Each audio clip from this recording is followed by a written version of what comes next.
Assalamu alaikum, my dear students. It's class 8th subject mathematics. जैसा कि आपको पता है कि आज हम एक्सरसाइज 3.3 कर रहे हैं।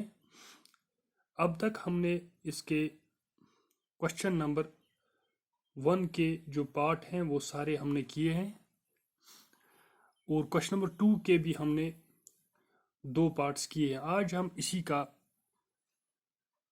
पार्ट नंबर 3 करने जा रहे हैं। तो हमें इस क्वेश्चन में क्या बताया गया है कि क्वेश्चन में बताया गया है कि we have to find out the values of X Y and Z. हमें यहाँ पैरेललोग्राम दिया गया है, इसी पैरेललोग्राम में से हमने value of X, value of Y and value of Z निकालना है।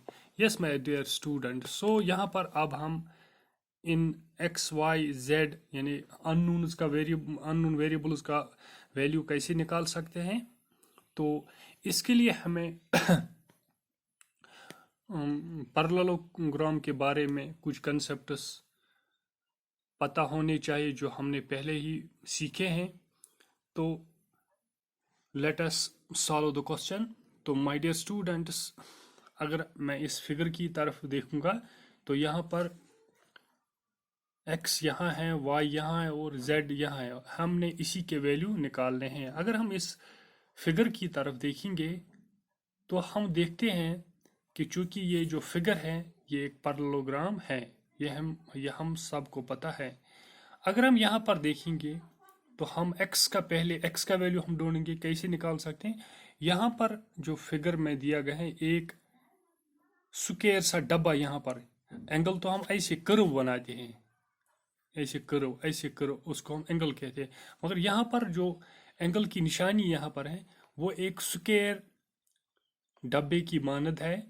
तो हमने यहाँ पर ये खुद समझना है, जो ये एंगल है this is equal to 90 degree, this equal to 90 degree. When this angle is equal to 90 degree, so angle x will also be equal to 90 degree. Why?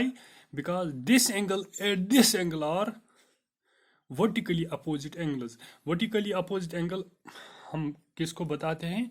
अगर हम एक लाइन ऐसे डालेंगे, दूसरी लाइन ऐसे डालेंगे, यानी कि दो लाइन को हम इंटरसेक्ट करेंगे, तो जो ये एंगल होते हैं, ये एंगल और ये एंगल, याद रखना, angle 1 and angle 2, these are called vertically opposite angle. इसी तरह एंगल 4 and 3 are also called vertically opposite angles. Vertically opposite angle हमेशा बराबर होते हैं। That is why I have shown here that angle X, this angle, the angle X is equal to angle BOC, यानी angle X जो है यहाँ पर मेरा ये किस एंगल के बराबर है? इस एंगल के बराबर। इसको मैंने नाम दिया है BOC। दोनों किसके बराबर होंगे? 90 डिग्री के। Why they are equal to 90 degree? Because they are vertically opposite angles. Yes my dear student, तो अब हमने x का वैल्यू ढूंढना है यहाँ पर। तो अब हमने क्या करना है, अब हम y का वैल्यू ढूंढेंगे। तो y का वैल्यू हमें कैसे मिलेगा? y का वैल्यू हमें मिलेगा क्योंकि जब हम इस फिगर की तरफ देखेंगे तो यहाँ पर एक ट्रायंगल भी बनता है, यानी इस पैरेललोग्राम के अंदर इसके बीचों बीच एक ट्रायंगल भी बनता है यहाँ पर। तो अब हमें इस ट्रायंगल में से एंगल x का वैल्यू भी पता है, ये तो ऑलरेडी पता है, दिस इक्वल 30 डिग्री। इसका तो हम निकाल सकते हैं किस तरह? By angle sum property. यानी कि एंगल सम प्रॉपर्टी क्या होती है? This angle plus this angle plus this angle is equal to 180, यानी कि sum of angles of a triangle is equal to 180 degree. उसी को हम बोलते हैं एंगल सम प्रॉपर्टी। तो यहाँ पर मैं वही प्रॉपर्टी इस्तेमाल करूंगा। तो मैं लिखूंगा angle y plus angle x plus angle x plus 30 degree, this angle is equal to 180 degree. Why? Because angle sum property. Yes my dear student, तो एंगल y जो है मुझे निकालना है, इसका वैल्यू मुझे पता नहीं है। एंगल x का मुझे वैल्यू पता है क्योंकि मैंने अभी निकाला इसका value. Angle x is equal to 90 degree, तो 90 डिग्री लिखूंगा प्लस 30 डिग्री इज 180। तो y ही होगा 90 प्लस 30 होगा 120 इज इक्वल 180।